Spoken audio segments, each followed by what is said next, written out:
À présent, direction l'École nationale supérieure d'architecture de Nancy. Ce soir, Thierry Pernin et Mélinda Trochu nous font découvrir les laboratoires de recherche.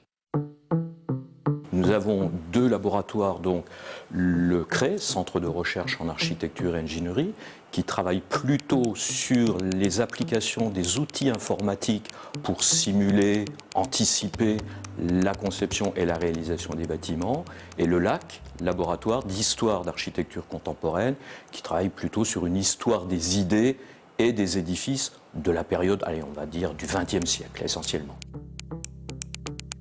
On a un thème qu'on a développé depuis longtemps autour de la simulation d'éclairage. Bon, là, ce que je vous montre en ce moment, c'est par exemple un travail qui avait été fait sur la place Stanislas à Nancy, qui montre comment, à partir d'une image de synthèse, on va être amené à positionner des sources de lumière, à caractériser les sources de lumière et à simuler l'éclairage.